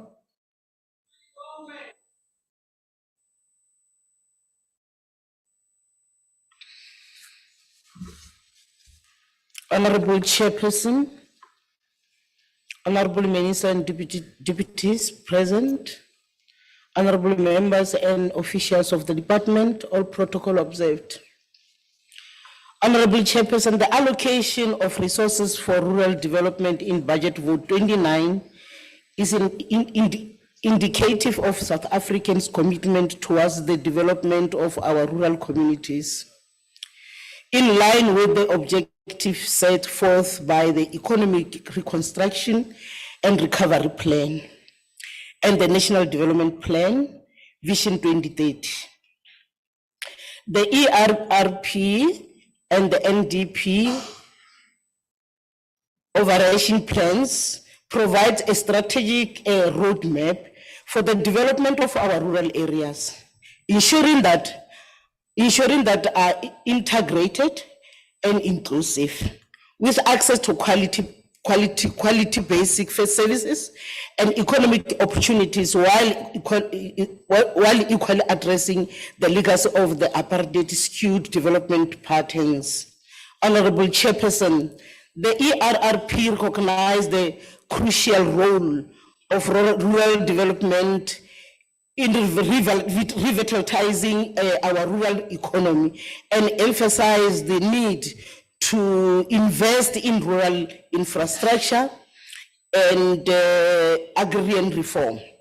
By prioritizing rural development, we can stimulate economic growth, reduce inequality, and improve the lives of our rural citizens.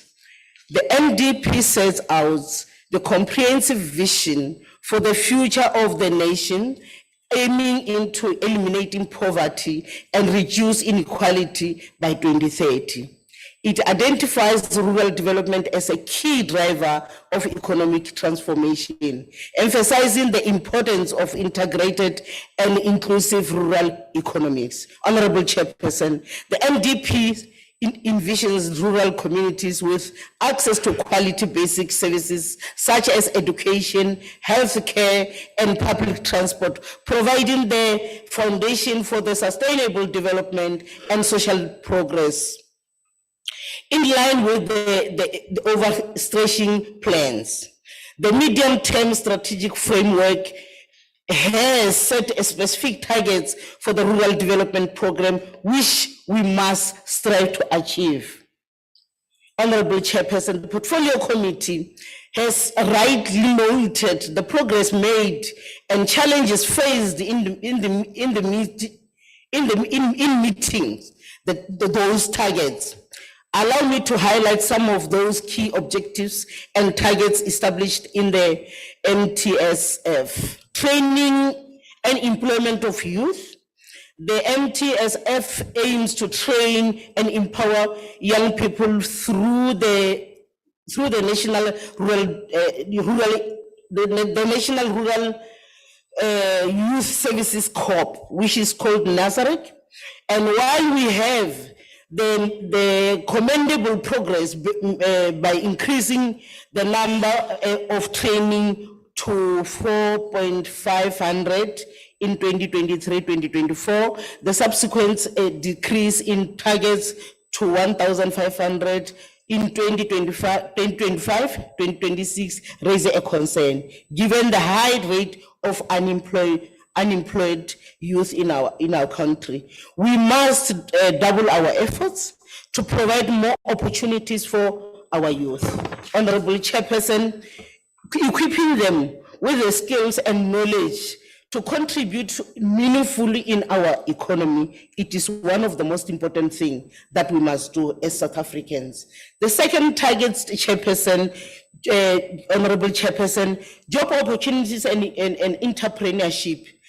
The MTSF targets the linkage of young people to job opportunities through Nazareth, as we have already said, while we aim to link 485 youth people to job opportunities in 2023-2024, representing 10.8%, 10.8% of the intakes that we have identified. We must recognize that more is still need to be done in our country. We must ensure that the skills acquired by Nazareth trainees must be taken into consideration into a meaningful employment or entrepreneurship opportunities that we have, thereby unleashing their potential and contribute to rural economic growth. With regard to the issue of infrastructure development, the MTSF places significant importance of infrastructure development in rural areas to support the economic transformation. The completion of 83 infrastructure projects in 2023-2024 is a crucial target that will enhance agricultural productivity, improve services delivery, and foster inclusive growth across all rural regions. Adequate allocation resources and efficient project management are essential to ensure that timely and successful completion of those projects in time. Honorable Chairperson, in 2022-2023, excuse me, Honorable Chairperson, it has increased. We have a budget that has increased from 632.7 million in 2022-2023 to 957.6 million in 2023-2024, demonstrating our dedication to driving tangible changes in empowering our Honorable Member, your time is now expired. I thank you, Honorable Chairperson. Thank the you. ANC support the votes. Thank you. The next speaker is the Honorable Sheikh Imam.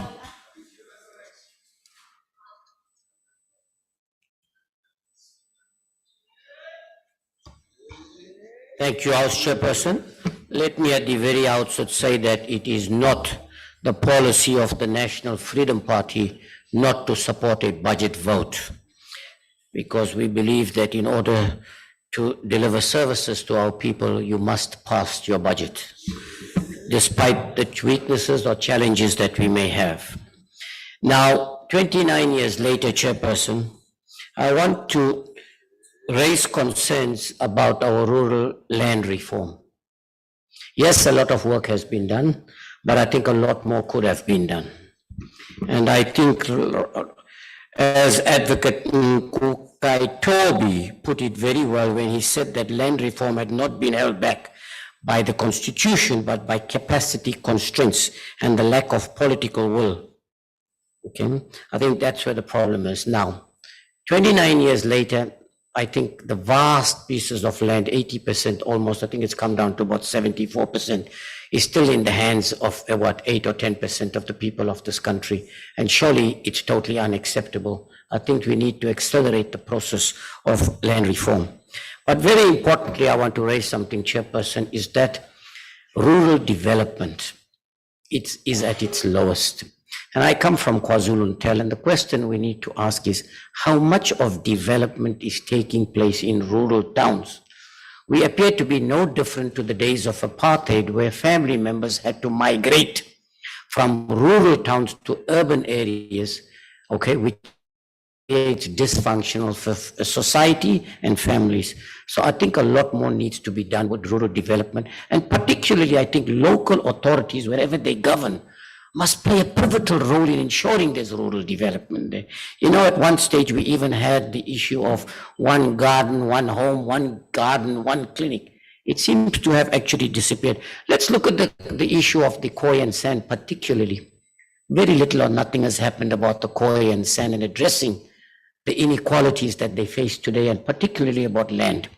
The Indian community in eThekwini, despite raising and filing in their claims decades ago, the municipality continues, despite there being claims on those land, leasing them out and even selling them and not even addressing those things. So I think these are some of the things that we must address, in order to address the issue, particularly of inequality. We still remain one of the most unequal societies in the world. I see my time is running up. I have very little time.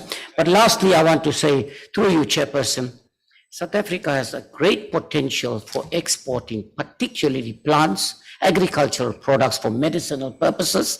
And I think Department of Environment and Agriculture must work together. We have indigenous plants that are being exploited just by a handful for medicinal purposes, and I think we need to exploit that. Thank you very much. The NFP supports this budget vote. Thank you. Thank you, Honourable Member. The next speaker is the Honourable Obama.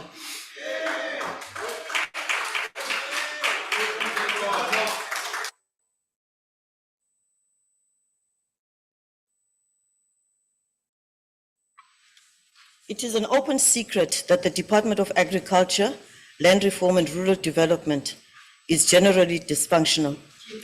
Not surprising, as there is no clear policy direction on implementation.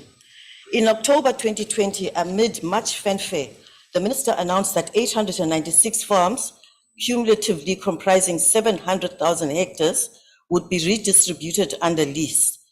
2.5 years later, the public has not been updated on how many of those farms have actually been redistributed and whether the department has supported the new lessees with training, recapitalization, or any other services that would see them succeed. Looking at the current budget, I have serious doubts that any support has been forthcoming from the department. Minister, this is not good enough. A large chunk of the South African population is desperately crying out for land. In my mind, they should instead be lamenting the ineffective internal processes and policies of land reform and rural development in the department and crying out for those to be expedited, as that is where the problem is. It is the current government that is sitting on over 2 million hectares of state land that should be redirected to qualifying people. Over and above the 2 million hectares, the Commission on the Restitution of Land Rights has 6,853 unresolved old order claims and 163,383 new claims submitted after the closing date of 1998. In total, these two figures make 170,236 outstanding claims. How many additional hectares would this add to the people crying out for land? The largest land claim, both in terms of number of hectares, which is 25,000, and capital outlay, is the Kramer Family Trust claim in Hanki in the Eastern Cape, which was submitted in, listen to this, 1996. It is still not settled or finalized 27 years later. Minister, this cannot be good enough. To add insult to injury, the Land Claims Commission, which was conceptualized and approved as an autonomous institution, is still under the auspices of this department. This handicaps the commission in its ability to optimally fulfill its function. It is in effect a section within the department, and this affects its budget, which in turn affects approved headcount. Even its role has been compromised in that the commission is now tasked with post-finalization activities that should fall under the ambit of the department itself. Given the setback, it is estimated that at the pace and budget the commission is working at, it will take approximately 20 years to finalize old order claims. Minister, surely this is not good enough. 3 quotes from the 1994 ANC election manifesto.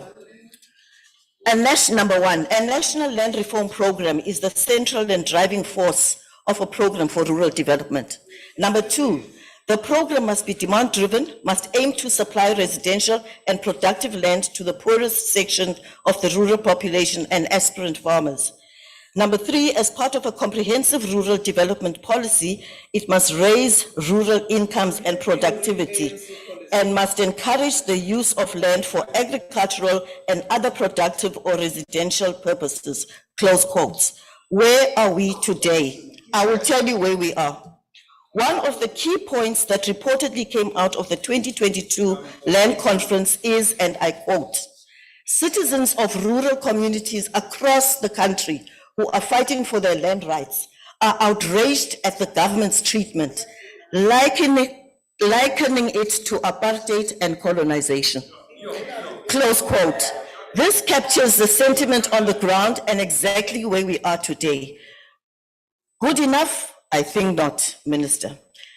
A DA government would set out clear policies and laws governing land reform and rural development, fast-track the autonomy of the Land Claims Commission, devise an effective backlog reduction strategy, and update the public on progress biannually on this critical imperative. Why would the DA government do this, Minister Didiza? Because the Democratic Alliance gets things done. Thank you. The next speaker is the Honorable Tlhape.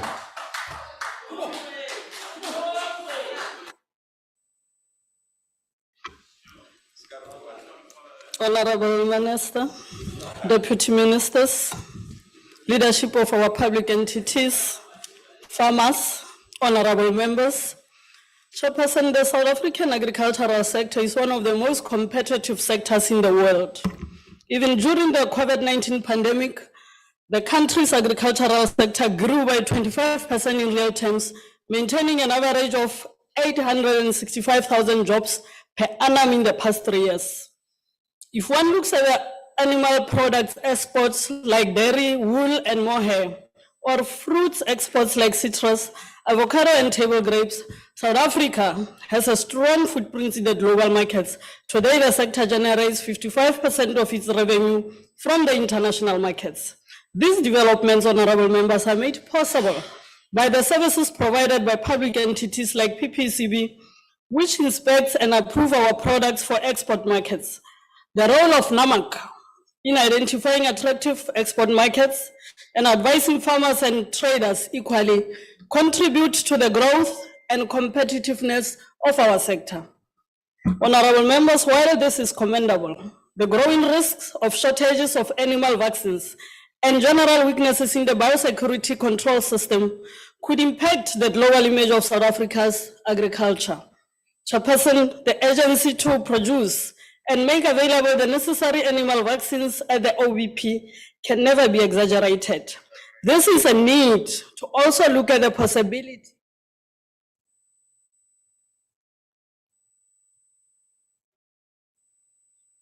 production and animal vaccines, and I hope this addresses your concerns, Honorable Briet. Honorable members, we must also indicate that the progress made in the development of cannabis cultivar is encouraging. Upscaling these efforts to all strategic crops by the Agricultural Research Council must be done moving forward. We have learned that this year will be likely to be the start of drought season, implying the need to have drought-resistant varieties to safeguard our food security. Now, in achieving an inclusive growth, it will not be possible without developmental finance and equitable opportunities to access both domestic and export markets for all our farmers. It remains an unpalatable picture to know that only 9% of our total agricultural output is produced by small-scale farmers, whom are predominantly Black. Improving the participation of small-scale farmers will play a pivotal role in moderating the rising levels of food security prices in our country. Honorable members, and particularly Honorable Sheikh, because you have raised this one, you are right. The speed in which our land reform program is rolled out is low and sowing frustrations amongst our people. Part of the challenge is the land reform is the distorted land prices. Constant evaluation of all land parcels will go a long way to improve the rollout of land reform program. There's need, therefore, Minister, to support and encourage Office of Valuer General to execute its functions effectively. Honorable Chairperson, understanding the value of land needs not to be restricted to commercial land parcels. The value of land use patterns of tribal land is equally important, hence the need to undertake the recordal of traditional areas' land. In 2021, Statistics South Africa reported that there are 40,022 commercial farms in our country. These are farms that benefited and continue to benefit on public services provided by state entities. And now, Honorable Masipa, South Africa, the South African agricultural sector stands as a beacon of success. We are showcasing remarkable growth and job creation. However, we must address the challenges at hand to sustain this trajectory. We call upon the public entities to deepen their efforts in provision of the latest research and innovations, developmental finance, and market opportunities for all farmers, in particular, our small-scale farmers and subsistence farmers, as well as those operating in tribal lands. All these, honorable members, can be achieved through using the ANC 2019 Election Manifesto, National Development Plan, the Economic Reconstruction and Recovery Plan, the MTSF 2019-24, and President Sona pronouncements as guiding principles for the development of South African agricultural sector. Now, Honorable Masipa, I want to remind you that South Africa is not an island.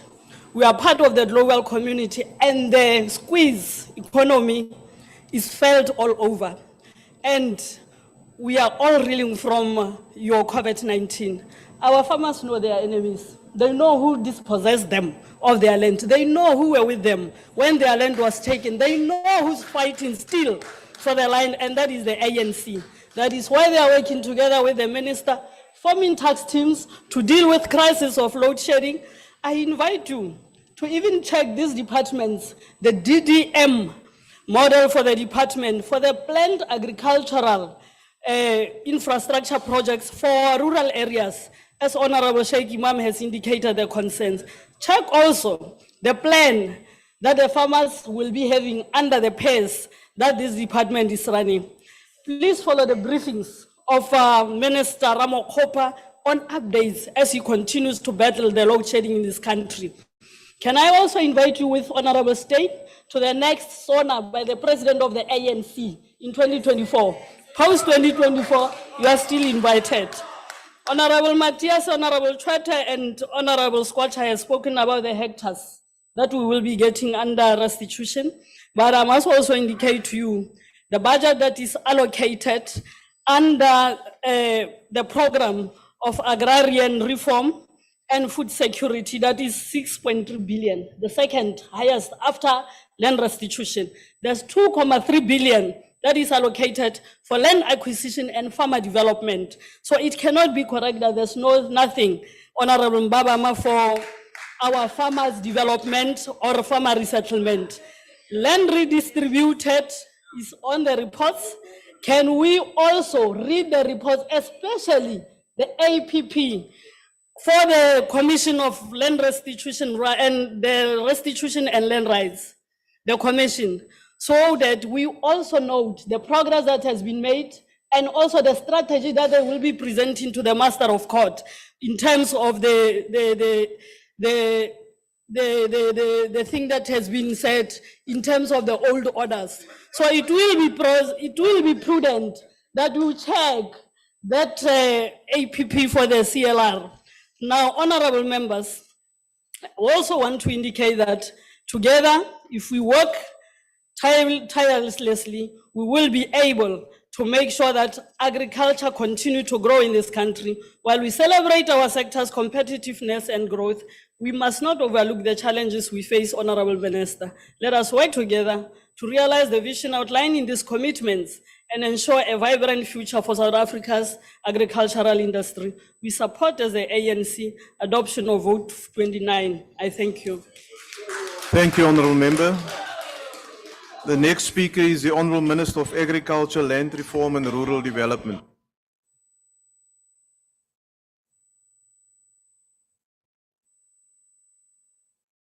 Thank you very much, Chairperson. Honourable Masipa, I won't respond harshly, but I'll give facts on what some of you have raised.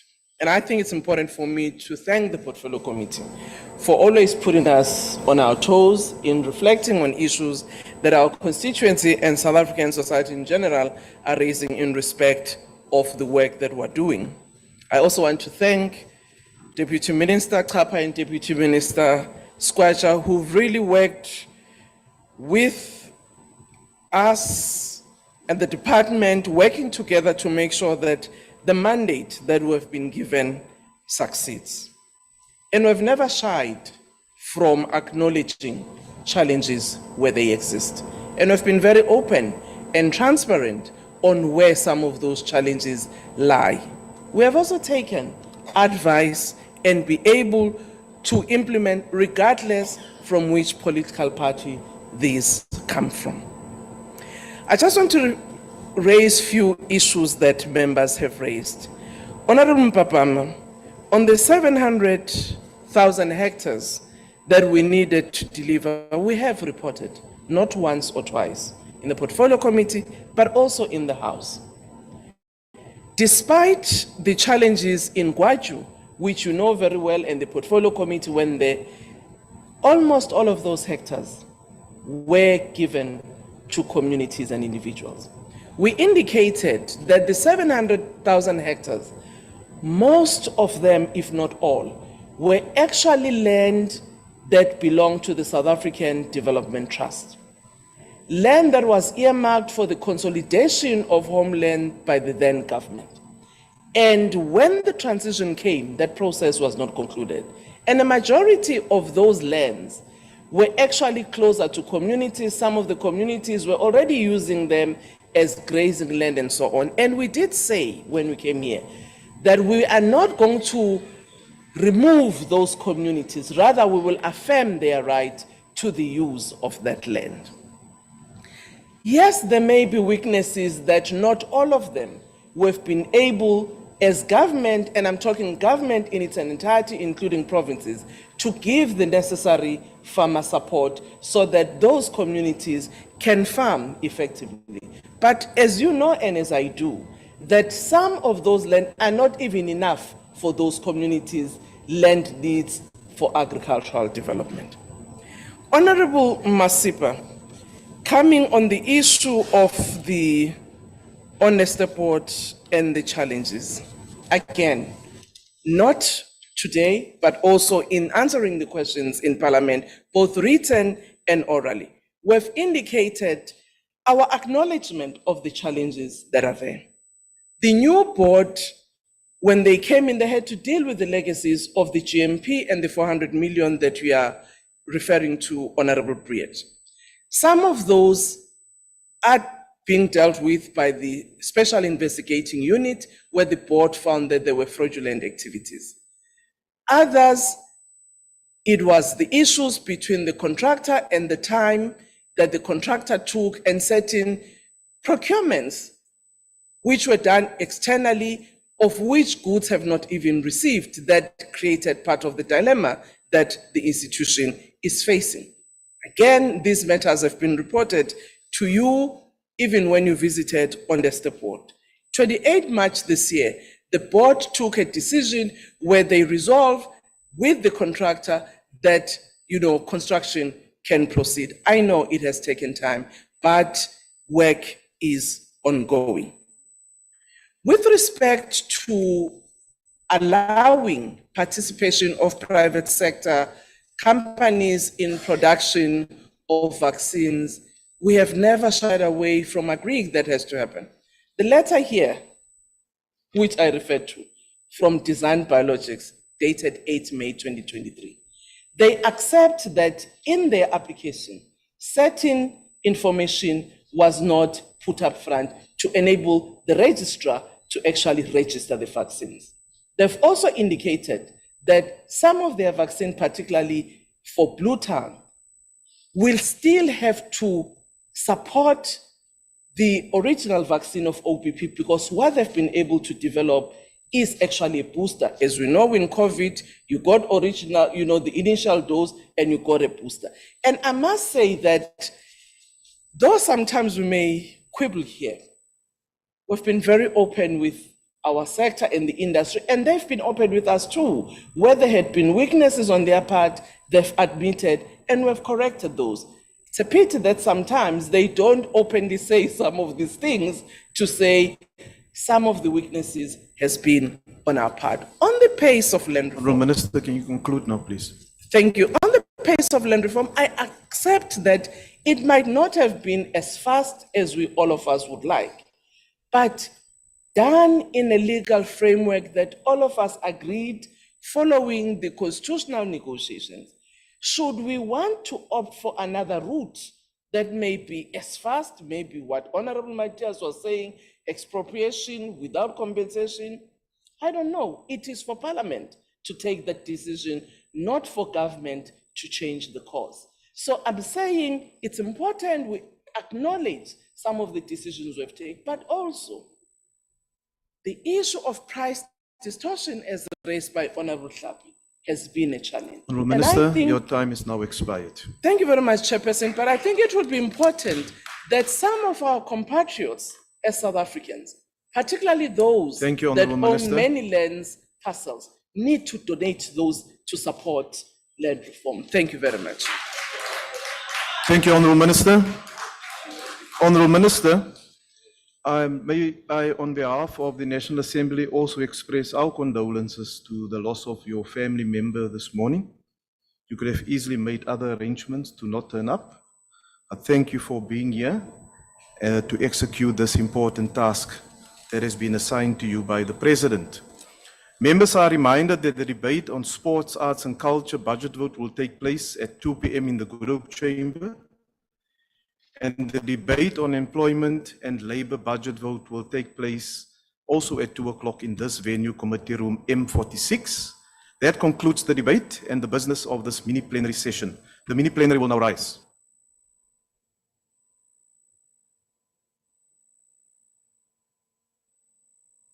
Recording stopped.